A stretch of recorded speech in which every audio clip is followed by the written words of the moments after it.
Jadi kalau panjenengan dikumpulkan Pak Menteri, Pak Sekjen, Pak Rektor di sini itu moderasi beragama tidak lain karena moderasi beragama ini sudah menjadi RPJMN tahun 2020-2024. Kalau sudah jadi RPJMN, logikanya bukan hanya Kementerian Agama yang harus melakukan, tapi semua KL dan Pemda juga harus menyelenggarakan moderasi beragama. Minggu-minggu ini kami di PKUB lagi menyelesaikan proses harmonisasi rancangan peraturan presiden tentang penguatan moderasi beragama. Wis kurang apa? Wis ono Perpres RPJMN sudah ada, masih mau dikasih perpresnya lagi penguatan moderasi beragama. Tidak ada lain karena niatnya memang ini adalah sebuah gerakan serius yang perlu kita lakukan bersama-sama. Saat ini ijen-ijen wis kalah karo bangsane sing ngono-ngono kuwi mau. Aku mau karo driver Mbak Umi dijak sembahyang Jumatan, begitu mepet parkir mau ngejak di Sabilillah Mbak. Robot mas Sabilillah metune wangil bareng. Golek masjid-masjid cilik ae. Diterusno nsuhat menggok kiwo. Oh, iki berarti ngerti, sampai sempitan-sempitan ngerti. Barang masjid mandek merepet, ces. Tulisannya wis ketok, ambune wis ketok. Kajian rutin Al-Qur'an dan hadis. Hayah wis. Bangsa-bangsa ini sing ngono kuwi. Ya gak apa-apa, mboten apa-apa. Hanya yang ini yang perlu dimoderasi nanti. Teman-teman yang model gini yang perlu dimoderasi. Karena apa? Hasil survei Densus 88, 99% teroris yang ada di Indonesia itu ideologinya Wahabi Salafi, jihadi, takfiri. Lah kalau ini yang nggak diantisipasi susah. Nah, apakah moderasi beragama akan membenturkan itu Pak? Enggak. Nanti kita ada strategi bagaimana moderasi beragama supaya melakukan hal-hal yang juga amar ma'ruf nahi munkar tapi bil ma'ruf. Nah terus kenapa Pak kalau sudah jadi RPJMN, lah panjenengan dosen-dosen ini nanti diharapkan jadi pelopor. Begitu nanti diketok perpresnya, itu seluruh Pemda pasti butuh narasumber. Apalagi kemarin kita melakukan kajian dengan Bappenas untuk RPJPN 2025-2045 yang bakal dipakai presiden setelah ini. Kalau dulu zamannya dulu terpelita 25 tahun, saya ini RPJPN 20 tahun. Di RPJPN 2025-2045 ternyata moderasi beragama masih dimasukkan. Artinya kajian akademiknya memang bangsa Indonesia ini masih membutuhkan strategi kebudayaan untuk moderasi beragama. Bukan hanya pejabatnya, tokoh-tokoh agama juga dilakukan hal yang sama, mulai dari Islam, Kristen, Buddha, Konghucu, Hindu, Gatoloco, Sakto Darmo, Darmo Gandul, Ganduli Pak Darmo, Babes, Babes.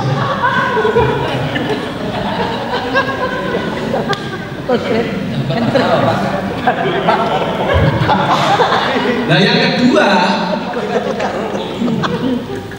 kok masih ada begini? Ternyata yang kedua, survei kita memang ada kelompok-kelompok yang tidak menginginkan moderasi beragama ini bisa landing dengan smooth.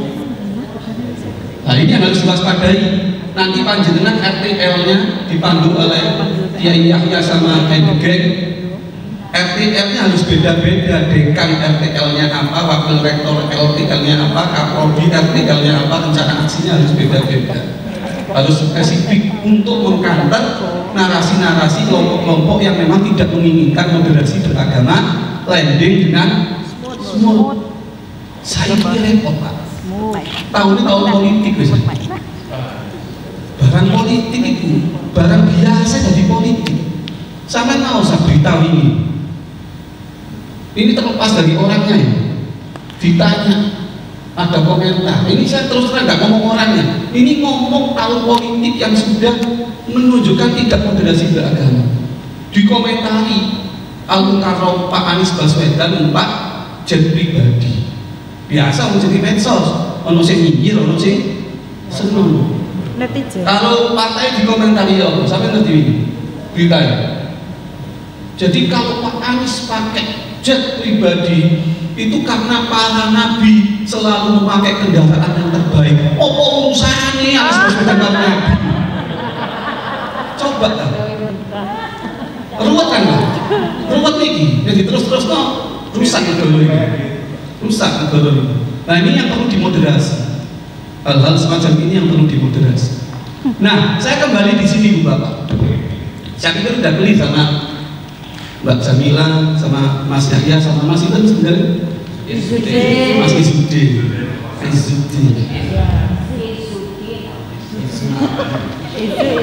Izudin punya mana? Nek itu Aziza. Si Aziza ini ayu kok di sini. Ya Pak ya. Ayu si Aziza mesti biasa sih. Aku kasih ini Pak, Malang dia sih. Aku nang Malang dia sih. Takut ketemu. Pertama, ketemu pinter-pinter jadi wis grogi ya. Ketemu mantan. Kedua, aku disambuti mantan-mantan itu. Ini yang Bapak ya, ternyata masyarakat kita ini masih belum clear dengan apa yang digaungkan Kementerian Agama. Ada yang mengatakan moderasi agama, ada yang mengatakan moderasi beragama. Lalu apa sih Pak? Mulai di perkara agama beragama, beda cuma berguna ya. Kok repot? Ternyata walaupun saja konsekuensinya kemana-mana. Mbak Yu, kenapa bedanya agama kalau beragama Mbak Yu? Jangan asmani sih. Mbak Fida. Kalau agama ya. Agama kalau beragama ya beragama. Agama itu kepercayaan. Angel ini angel ini. Angel. Kalau beragama itu cara. Kalau agama substansinya. Ya. Kalau beragama cara beragama. Nah ini kan karena dosen ini kan beres clear. Nek kalau duduk dosen ini kan ruwet ya. Sehingga banyak sekali orang mengkritik cara orang beragama Islam dianggap mengkritik Islam. Tidak clear membedakan mana agama dan beragama. Ya. Dan itu nanti saya kasih contoh sampai polisi loh Pak. Gua mau contoh nih, polisi wedi karena apa? Memang sekarang diarahkan untuk mencampur adukan mana agama dan mana beragama. Nah yang perlu kita ingatkan ke masyarakat yang dituduhkan tadi ini katanya Kementerian Agama mengajarkan moderasi agama itu menyesatkan umat. Ya kalau moderasi agama yang menyesatkan umat. Tapi Kementerian Agama kan bukan moderasi agama. Kementerian Agama adalah moderasi beragama. Dan terus aku kalau ngisi guru-guru kalau penyuluh itu anak-anak. Wis apa aja teori aja ono contoh dulu apa? Apa bedanya agama karo beragama? Guru-guru kan butuh konkret, enggak butuh abstrak. Ya sing ini Bu. Contohnya ini sampai tak takoni kabeh nang guru-guru penyuluh ini. Contohnya Islam ya. Orang ya si Kristen kok si Kristen menyesuaikan orang. Di dalam Islam adalah al-syar'iyah itu yang muttafaq alaih pinten? Ada berapa? Ada? Oh yang ijma ya. Oh ya, tak pikir ada 5. Yang pertama Quran, hadis, ijma. Nah sekarang di masyarakat direduksi hanya tinggal 2. Kita kok dalilnya apa? Dalilnya Quran ini, dalilnya hadis ini. Padahal ad-dalail asy-syar'iyyah muttafaq alaih inda a'immatil arba'ah ada 4. Bahkan a'immatul khamsah Ja'fari juga ngomong qiyas ijma' dianggap juga.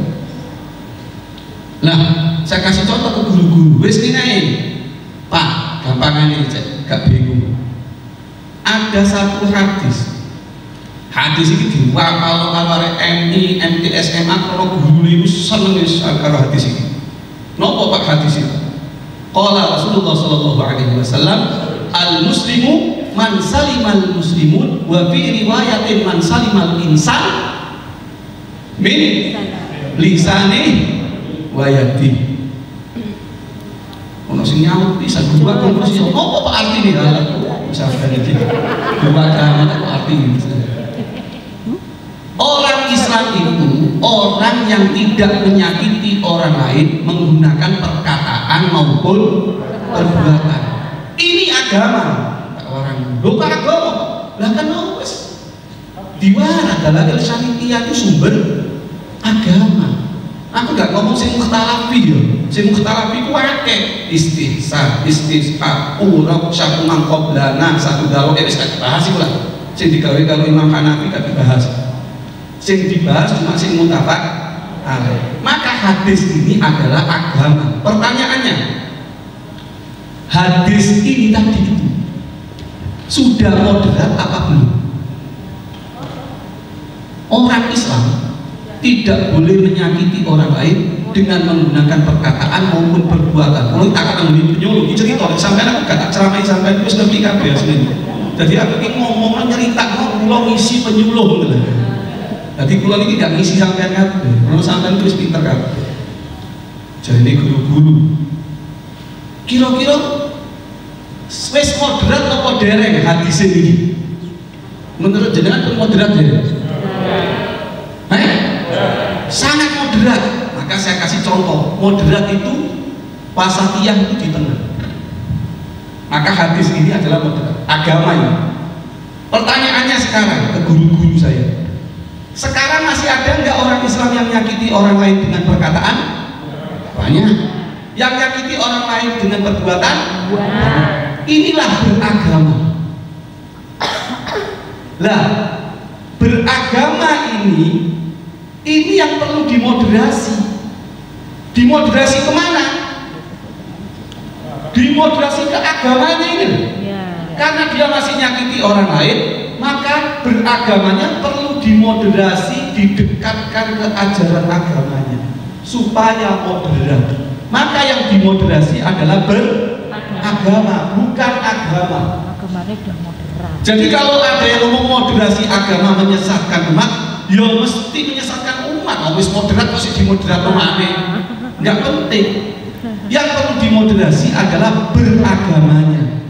Dengan kata lain, Kementerian Agama tidak mengajak untuk moderasi Islam, tapi moderasi berislam. Bukan moderasi Kristen, tapi moderasi berkristen, berkatolik, berhindu, berbuddha, berkonghucu. Clear ya Bu Bapak ya? Nah, dari sini mereka baru ngoten Pak nggih. Jadi dibedak, oh iya beda kacek titik beda. Aja dianggap kacek titik kok padha luaran baru manut-manut. Lah terus kenapa Pak kok kita butuh moderasi beragama? Ini hasil riset Kementerian Agama Balitbang, kenapa moderasi beragama sekarang urgent untuk dilaksanakan. Setidaknya ada 3 tantangan Ibu Bapak.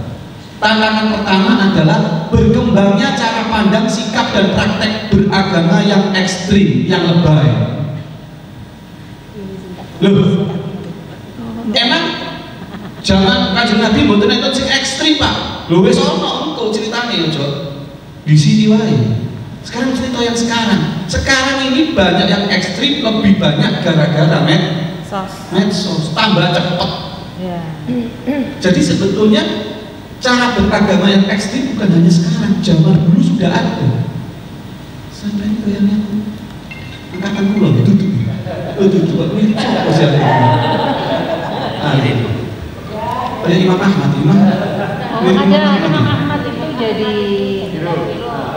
oh Kabin, oh pejabat. Bukan, kasubag. Oh kasubag. Ibu dewi kan. Saya kasubag, saya kabak. Nah, sampai di mana? Pak Ahmad. Banyak yang ekstrim. Jadi cara pandang yang ekstrim itu bukan hanya zaman sekarang, zaman dulu sudah ada. Contohnya zaman sekarang apa Pak? Ini contohnya. Betul ketinggalan di Kosaken. Para ustadzah tidak akan mengurusi jenazah orang yang terbukti mendukung pembangunan gereja.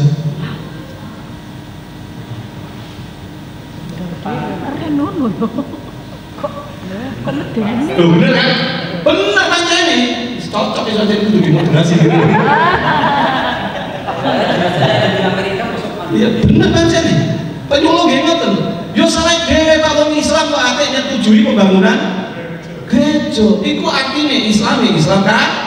PP ya bener Pak. Loh kenapa kok ekstrim Pak? Sampai ini segenap Pak ngajar sampai gak benar jadi. Barang ini kok sampai warga ekstrim, kira ekstrim Pak. Loh kok diisik ta ya? Ayo diperhatikan di situ-situ. Sekarang itu mengurus jenazah. Terminologi fikihnya apa? Tajhizul janazah. Kam tajhizul janazah. Kam arba al-awwal al-husnu memandikan. Habis memandikan at-takfir. Habis takfir sholat. Habis sholat ad-dafn.